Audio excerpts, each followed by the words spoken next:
Halo minasan, balik lagi di channel Tao-chan, di mana kita akan membahas manga dan anime populer. Tapi sebelum itu, silakan minasan klik tombol subscribe dan nyalakan lonceng notifikasi agar minasan tidak ketinggalan info terbaru dari Sensei. Bila sudah, mari kita berangkat dan tancap gas!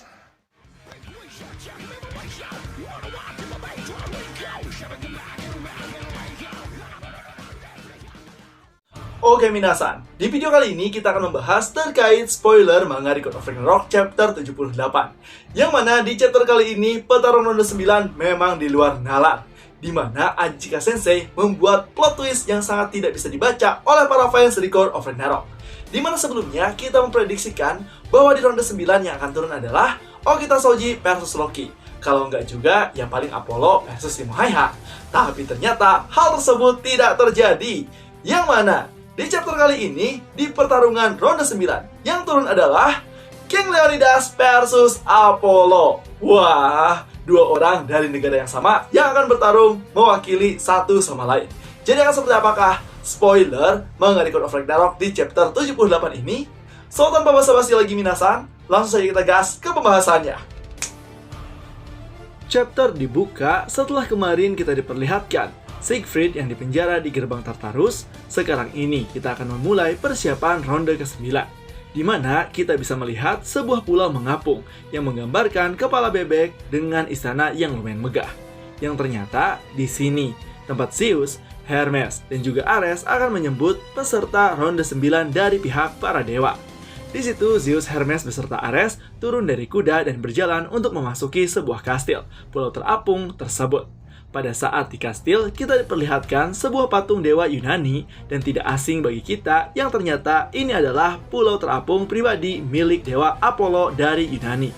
Di sini terlihat dewa Apollo yang sedang mengharem bersama wanita-wanita lain sambil mandi. Dan pada saat mandi, Apollo nampak seperti memuja sebuah kecantikan yang ada dalam dirinya yang tidak bisa dia lewatkan. Haduh, dasar pemuja kesempurnaan ya. Setelah dia mandi, dia pun bertemu dengan Dewa Zeus dan juga Dewa Ares dan Hermes. Pada saat sedang mengobrol, nampak Ares yang sangat malu karena Ares sangat dibenci oleh Apollo, di mana orang berotot gila akan pertempuran menurut Apollo adalah orang yang jelek dan tidak indah dari segi apapun. Di sisi lain, Zeus menawarkan pertarungan yang harus diikuti oleh Apollo dan pada akhirnya Apollo pun menyetujuinya dan akan turun di ronde 9. Setelah itu, panel pun berpindah pada Brunhild, di mana Brunhild nampak senang karena dia mendengar bahwa yang turun adalah Dewa Apollo. Brunhild pun berkata, "Baiklah, orang yang cocok untuk melawannya adalah orang ini, sang pemberontak terkuat dalam sejarah umat manusia." Lalu tak lama kemudian, Brunhild pun langsung menuju sebuah tempat di mana di sana diperlihatkan orang-orang Spartan yang sedang nge-gym di Valhalla. Yang ternyata mereka semua adalah 300 Spartan terkuat dari Yunani. Dan sudah jelas ya, bahwa tempat ini merupakan tempat dari King Leonidas. Setelah berjalan begitu lama, Brunhild pada akhirnya bertemu dengan seseorang, yaitu seorang om-om yang sedang merokok sambil bersantai, yang ternyata dia adalah King Leonidas. Wah, jauh banget ya dengan ekspektasi yang kita inginkan ya. Kemudian, pada saat itu, Brunhild berkata, "King Leonidas, ini adalah giliran Anda untuk turun di ronde ke-9. Namun, jawaban dari King Leonidas adalah dia tidak mau turun sekarang dan tidak mood untuk bertarung. Tapi, pada saat Brunhild mengatakan yang akan jadi lawannya adalah Dewa Apollo, seketika King Leonidas langsung bersemangat dan berkata, "Apa? Si brengsek itukah yang akan menjadi lawanku? Baiklah, mari kita lepaskan hidung Dewa brengsek, sombong, dan idiot itu. Aku akan menghancurkannya menggunakan tangan ini." Wah. Ini King Leonidas punya dendam apa ya sama Dewa Apollo? Sampai-sampai King Leonidas amat begitu kesal ketika mendengar nama Apollo. Yang tahu, silahkan isi di kolom komentar ya. Singkat cerita, panel pun berpindah pada arena pertarungan ronde 9, di mana kita diperlihatkan arena gladiator pada umumnya, karena perwakilan petarung ronde 9 merupakan manusia dan dewa dari negara yang sama, yaitu dari Yunani. Maka arena pertarungan pun menjadi arena Kolosium ciri khas dari Yunani. Di sini, Heimdall pun mengumumkan para petarung perwakilan dewa dan juga manusia. Dari gerbang timur, keluarlah dewa tampan yang mementingkan kecantikan, keindahan, dewa tertampan dan dikagumi oleh para wanita maupun pria. Dia yang disebut dewa tertampan di Yunani, dan dia adalah dewa Apollo. Dan keluarlah Apollo dengan pakaian estetik, elegan, dan tampan.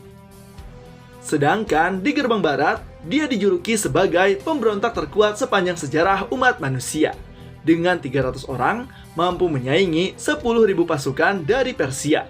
Dia sendiri memegang teguh sebagai prajurit sekaligus raja terkuat bangsa Sparta. Dia yang gila akan pertarungan, akan bertindak brutal untuk menggapai segalanya. Dan dia adalah King Leonidas, Raja Sparta. Di mana King Leonidas berpenampilan layaknya tentara modern dengan membawa sebuah tameng dari vibranium, layaknya Kapten Amerika, menjadikan King Leonidas dijuluki sebagai Kapten Leonidas. Di sini bercanda ya. Nah, di sini mulailah King Leonidas dan Apollo sudah saling berhadapan satu sama lain. Namun, sebelum bertarung, terjadi konfrontasi di antara keduanya.